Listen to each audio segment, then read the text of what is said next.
हिम्मत मत खोना, हिम्मत मत खोना, अभी बहुत आगे जाना है, हिम्मत मत खोना, अभी बहुत आगे जाना है। उन्होंने कहा था तेरे बस की बात नहीं, उन्होंने कहा था तेरे बस की बात नहीं, और अभी उनको करके दिखाना है, अभी उनको करके दिखाना है। स्वागत है सभी मित्रों का तहे दिल से एमएसबी एकेडमी के यूट्यूब चैनल में। तो आज की क्लास में जैसा कि आप सभी को दिख रहा है कि नंबर सिस्टम, संख्या पद्धति, यानी आज की क्लास में हम परफेक्ट नंबर के बारे में जानकारी लेंगे। जैसा कि हमारी पिछली क्लासों में आप सभी देख चुके हो, जिसमें हमने संख्याओं के बारे में जानकारी ली थी, वास्तविक संख्या, परिमेय संख्या, इन सारी संख्याओं के बारे में सीख चुके हैं।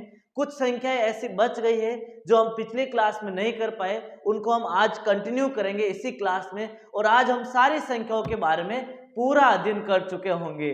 तो आज का टॉपिक हमारा है परफेक्ट नंबर, संपूर्ण संख्या, यानी हमारे पास ऐसा नंबर परफेक्ट नंबर। क्या होता है परफेक्ट नंबर?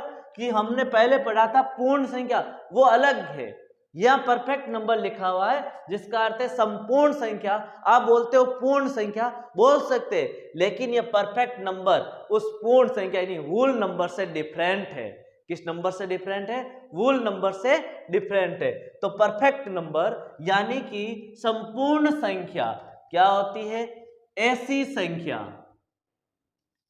ऐसी संख्या जिसके, ऐसी संख्या जिसके सभी गुणनखंडों का योग, जिसके सभी गुणनखंडों का योग, सभी गुणनखंडों का योग उस संख्या का, उस संख्या का दुगुना हो, उसे संपूर्ण संख्या या परफेक्ट नंबर कहते हैं। उसे संपूर्ण संख्या या परफेक्ट नंबर कहते हैं, परफेक्ट नंबर कहते हैं। क्या हो गई हमारे पास परिभाषा?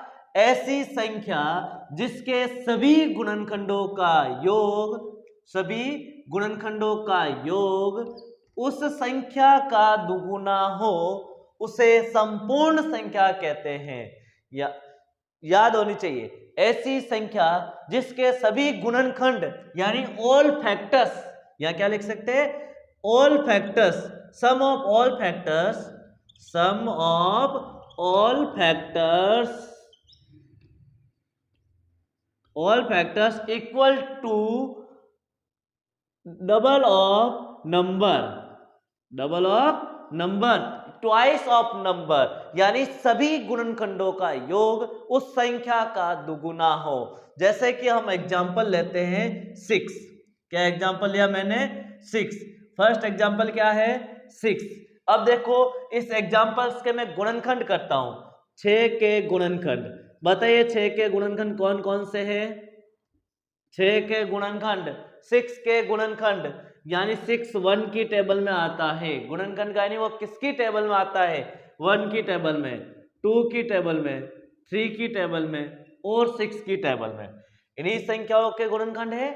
इसी संख्या है ना, 1 2 3 6, इसके अलावा किसी की टेबल में नहीं आता है। तो इन सब का योग 1 + 2 + 3 + 6 कितना होता है? 1 2 3, 3 और 3 6, 6 और 6 12, यानी उस संख्या का 6 का डबल है या नहीं है? तो हम बोलेंगे ये कौन सा नंबर है? परफेक्ट नंबर है। या हम दूसरे शब्दों में ये भी कह सकते हैं कि ऐसी संख्या जिसके सभी गुणनखंडों का योग खुद को छोड़कर, ऐसी संख्या जिसके सभी गुणनखंडों का योग खुद को छोड़कर, स्वयं को छोड़कर उस संख्या के बराबर हो, उस संख्या के बराबर हो। यहां पर क्या कह रहा है? सभी गुणनखंडों का योग उस संख्या का दुगुना हो। यदि उस खुद की संख्या को छोड़ दें तो सभी गुणनखंडों का योग वही संख्या प्राप्त हो। 3 और 2 5 और 1 6 बराबर संख्या प्राप्त हो रही है। तो यह संख्या हो जाएगी हमारे पास परफेक्ट नंबर। कौन सी हो जाएगी? Perfect number. तो परफेक्ट नंबर हमारे पास एग्जांपल हो गया 6। 6 एक ऐसा परफेक्ट नंबर है जिसके सभी गुणनखंडों का योग वही संख्या है। दूसरी संख्या हो जाएगी हमारे पास 28। दूसरी संख्या कौन सी हो जाएगी 28।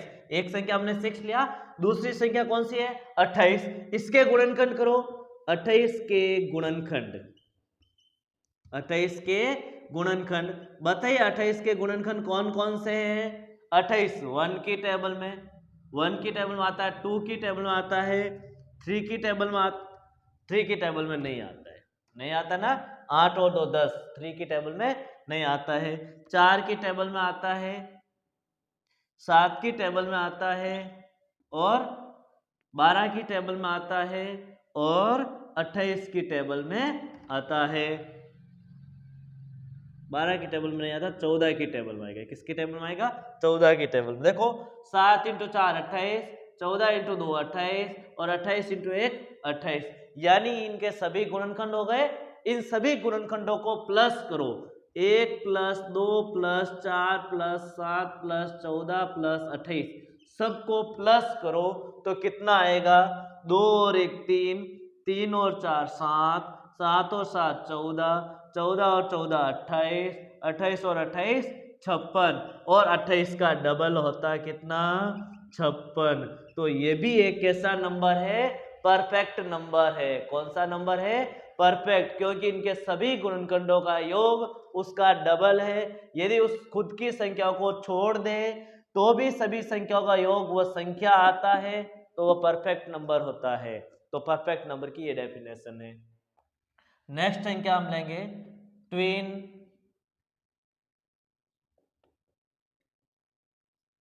अभाज्य संख्या, twin prime number, twin prime number, twin अभाज्य संख्या। हमारे पास तीन संख्या, तीनों एक जैसी है, हम उनको तीनों को अलग अलग पढ़ेंगे। सबसे पहले ट्विन अभाज्य संख्या, ट्विन अभाज्य संख्या। दूसरा हो जाएगा हमारे पास सहअभाज्य संख्या, सहअभाज्य संख्या, इसको बोलते हैं ट्विन प्राइम नंबर, इसको बोलते हैं को प्राइम नंबर। क्या बोलते हैं? को प्राइम नंबर। और तीसरा हो जाएगा हमारे पास अपेक्षित अभाज्य संख्या, अपेक्षित अभाज्य संख्या, यानी इसको बोलते हैं relatively prime number, relatively prime number, relatively prime number. यानी हमारे पास ये तीनों संख्या लगभग एक जैसी है, तीनों का अंतर ज्ञात होना जरूरी है। एसएससी बहुत बार इस क्वेश्चन पूछ सकी, इन संख्याओं से बहुत क्वेश्चन पूछती है, तो इन तीनों संख्याओं का नॉलेज होना बहुत कंपलसरी है। एग्जाम में इससे पूछा जाता है क्वेश्चन, वो सारे क्वेश्चन बहुत पूछ चुके हैं उनके तो, लेकिन अब नया पैटर्न के अनुसार इन संख्याओं से कुछ क्वेश्चन भी पूछते हैं। तो सबसे पहला नंबर लेंगे हम इन तीनों में से ट्विन अभाज्य संख्या। ट्विन अभाज्य संख्या होती क्या है? ऐसा संख्या युग्म, ऐसी संख्या युग्म, अब मैंने क्या बोला? संख्या युग्म, युग्म का अर्थ क्या होता है? कि दो संख्या हो। कितनी संख्या हो? दो संख्या हो। ऐसी संख्या युग्म, ऐसी संख्या युग्म जिसका अंतर दो हो। क्या बोला मैंने? ऐसी संख्या युग्म जिसका अंतर दो हो तथा दोनों संख्या अभाज्य संख्या हो, अभाज्य संख्या हो। क्या बोला मैंने? सही से सुनना है। ऐसी संख्या युग्म, ऐसी संख्या युग्म वह संख्या युग्म जिसका अंतर दो हो। दोनों संख्याओं का अंतर कितना होना चाहिए? दो होना चाहिए, तथा दोनों संख्या अभाज्य संख्या हो। दोनों संख्या कैसी होनी चाहिए? अभाज्य संख्या होनी चाहिए। दूसरे शब्दों में इसको इस प्रकार भी डिफाइन कर सकता हूं, दूसरे शब्दों में ये कह सकता हूं कि दो अभाज्य संख्याओं के बीच, दो अभाज्य संख्याओं के बीच केवल ओनली एक भाज्य संख्या हो, एक भाज्य संख्या हो। क्या बोला मैंने डेफिनेशन कि दो अभाज्य संख्याओं के बीच केवल एक भाज्य संख्या हो। अब एग्जांपल देखते हैं। जैसे मैंने लिखा 3 और 5, बताओ दोनों का डिफरेंस कितना है? 5 माइनस 3 2, यस या नो? यस। बताओ 3 और 5 दोनों भाज्य संख्या या अभाज्य संख्या? दोनों अभाज्य संख्या है, किसी की टेबल में नहीं आती है। दोनों का अंतर भी 2 है, यह संख्या युग्म क्या हो जाएगा? ट्विन अभाज्य संख्या। दूसरा, इसको क्या बोला? एक भाज्य संख्या हो इन दोनों के बीच। बताओ 3 और 5 के बीच कितनी संख्या है? एक ही संख्या है ना। 5 में 3 के बीच कौन सी संख्या है? 4। 3 और 5 के बीच कौन सी संख्या है? 4। एक ही तो संख्या है। तो एक भाज्य संख्या, ओनली एक भाज्य संख्या होनी चाहिए। मैं बोल रहा हूं 5 और 7, बताओ दोनों का डिफरेंस कितने का है? 2 का। मैं बोल रहा हूं यहां पर 11 और 13, दोनों का डिफरेंस कितने का है? 2 का। 13 माइनस 11 2। मैं बोल रहा हूं 17 और 19, बताइए दोनों संख्याओं का डिफरेंस कितना है? 17 में से 19 माइनस करो, 19 में से 17 माइनस करो, तो आंसर 2 आएगा। तो ये संख्या युग्म है, क्योंकि दो संख्या है, तो ये संख्या युग्म ट्विन अभाज्य संख्या कहलाती है, क्योंकि इनका डिफरेंस कितने का है? 2 का है। दोनों अभाज्य संख्या है। नेक्स्ट संख्या हमारे पास सअभाज्य संख्या। कौन सी है?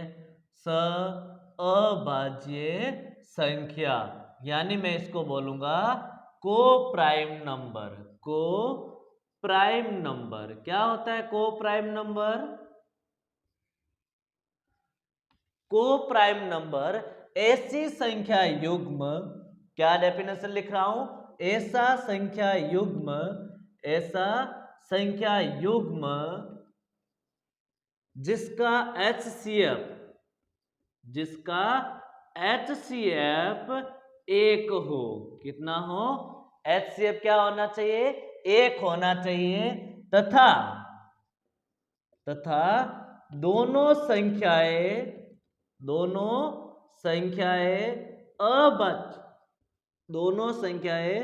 अभाज्य संख्या हो। दोनों संख्या कैसी होनी चाहिए? अभाज्य। देखो क्या बोला मैंने? ऐसा संख्या युग्म जिसका HCF 1 हो, कॉमन फैक्टर कुछ नहीं होना चाहिए। देखो ट्विन प्राइम में भी वही बोला था मैंने वर्ड, कि ऐसी संख्या युग्म जिनका क्या बोला था? डिफरेंस 2 का हो, दोनों अभाज्य संख्या हो। इसमें भी दोनों अभाज्य संख्या थी। दोनों कैसी संख्या थी? अभाज्य। दोनों अभाज्य संख्या थी, और अभाज्य संख्या इसका मतलब HCF कितना होगा? 1 होगा, क्योंकि दोनों अभाज्य संख्या, दोनों में कुछ कॉमन नहीं आ रहा है, तो क्या होगा? HCF 1 होगा, सीधी सी बात है। तो दोनों अभाज्य संख्या जिसका HCF 1 हो तथा अंतर कितना होना चाहिए? 2, तब तो मैं बोलूंगा ट्विन अभाज्य संख्या है। और ऐसा संख्या युग्म जिसका HCF 1 हो तथा दोनों संख्याएं अभाज्य संख्याएं हो, या अंतर 2 की बात नहीं कर रहा हूं, तो इसको बोलूंगा सअभाज्य संख्या। तो एग्जांपल्स कौन से होंगे? जैसे मैंने लिखा 2 और 3, बताइए दोनों में कॉमन क्या आता है? कुछ भी नहीं, एक कॉमन आ रहा है, एक HCF है। दोनों अभाज्य संख्या, यस, तो ये संख्या कौन सी हो जाएगी? सअभाज्य संख्या। मैंने लिखा 2 और 7, बताओ क्या ये होगी? क्या? यस होगी। देखो यहाँ पर मैं क्या लिखा था? 2 और 5, 3 और 5 ले रहा था, 3 और 5 था, 5 और 7 था, 11 और 13 था, 17 और 19 था। ऐसी संख्याएं थी जिसका अंतर कितने का था? 2 का। उसको तो बोलते ट्विन अभाज्य संख्या। और यहाँ पर हम वर्ड ले रहे हैं सअभाज्य संख्या, कंफ्यूज नहीं होना है।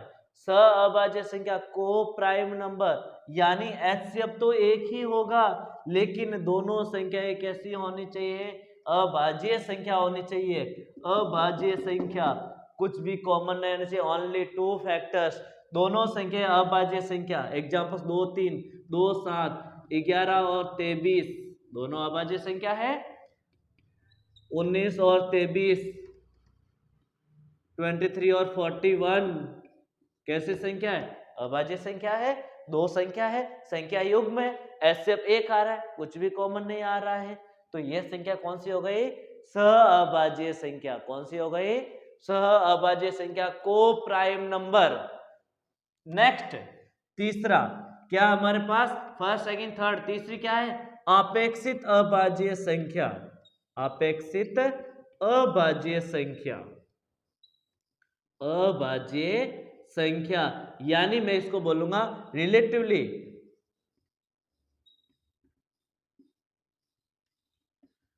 Prime number. क्या बोलूंगा?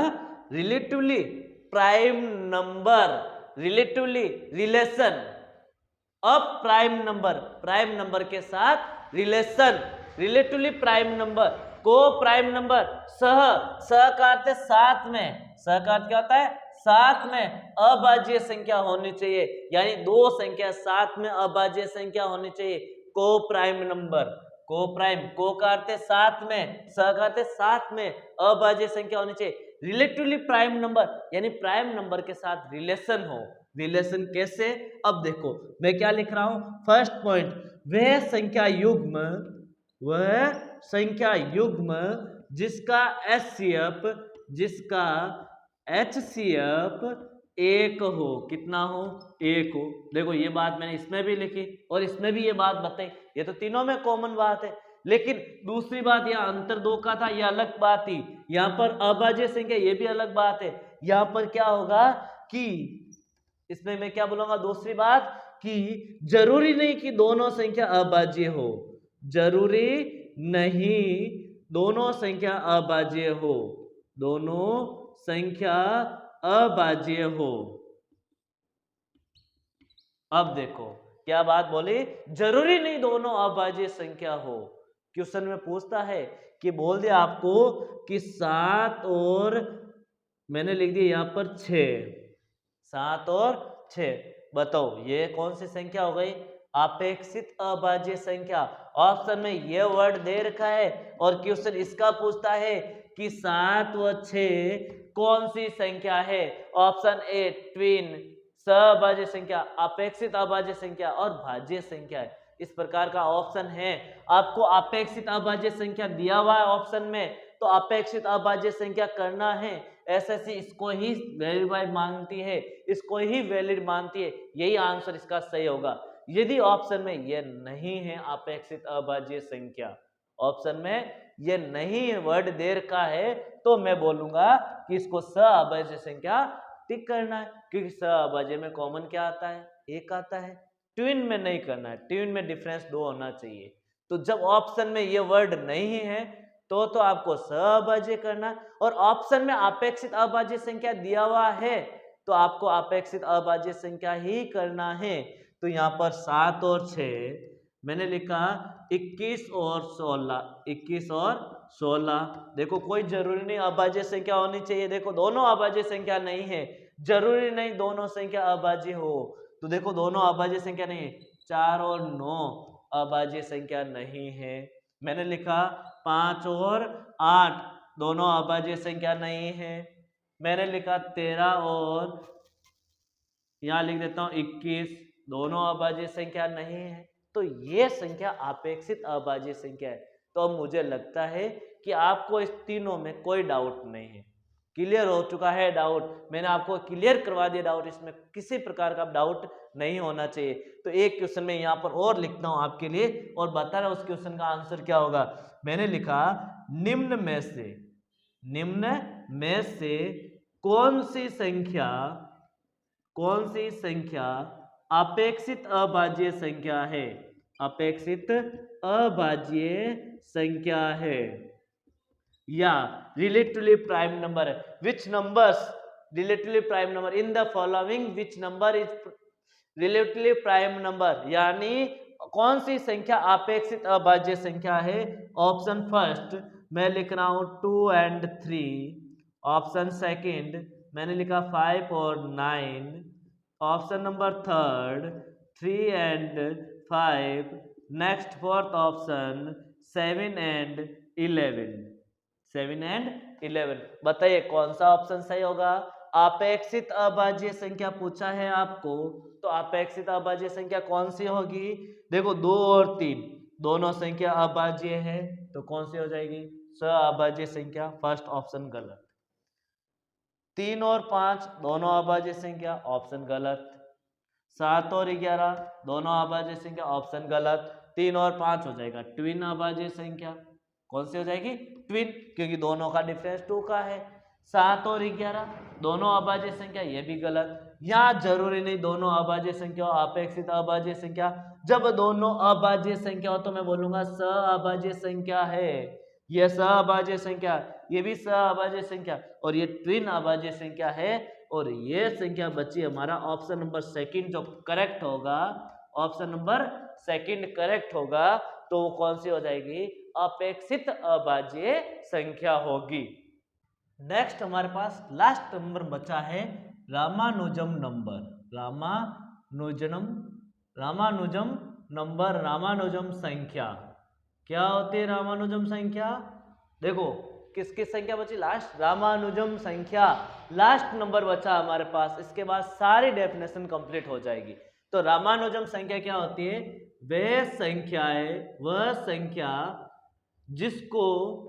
वह संख्या जिसको दो अलग अलग गणों, दो अलग अलग प्रकार के, दो अलग अलग प्रकार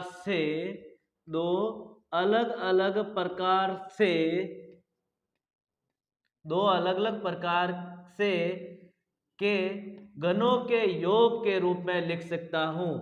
ऐसी संख्या वह संख्या जिसको दो अलग अलग प्रकार से गणों के योग के रूप में लिख सकता हूं।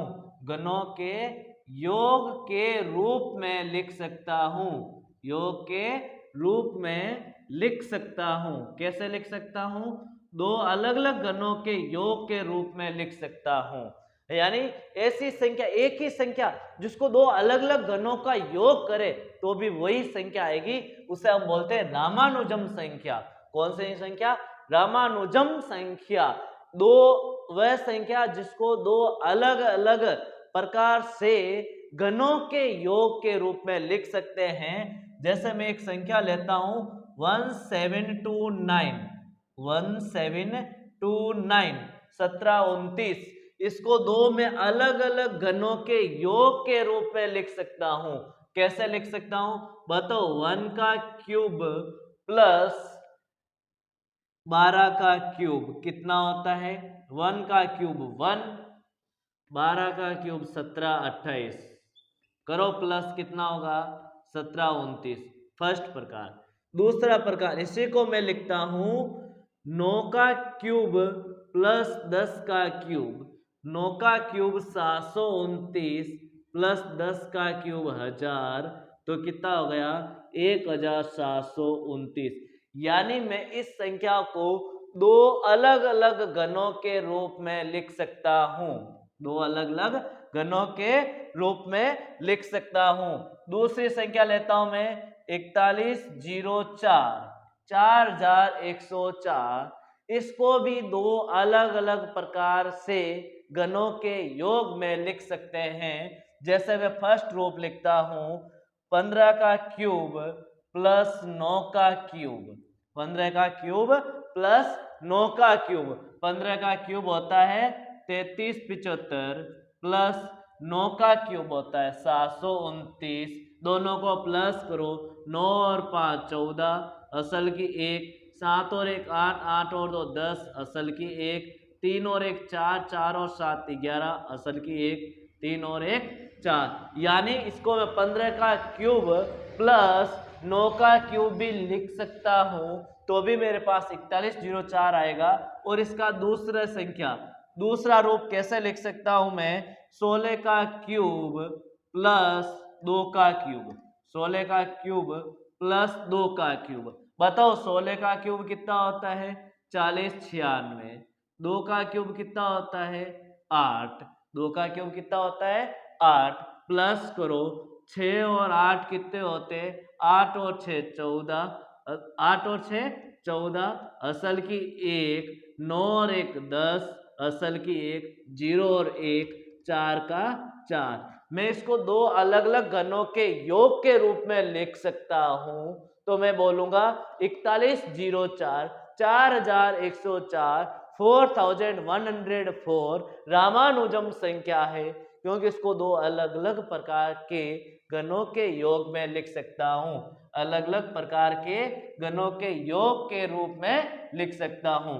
देखो क्वेश्चन कैसे बन सकता है इसका, अब संख्या तो पढ़ ली, क्वेश्चन भी तो बनेगा। क्वेश्चन कैसे बन गया, जैसे मैंने लिखा 2 का क्यूब प्लस 24 का क्यूब इक्वल्स टू 18 का cube plus dash dash dash. ये एक रामानुजम संख्या है, यह एक रामानुजम संख्या है, यह एक रामानुजम संख्या है, रामानुजम संख्या है। तो बताइए प्रश्नवाचक चिन्ह के स्थान पर क्या आएगा, तो के स्थान पर क्या आएगा।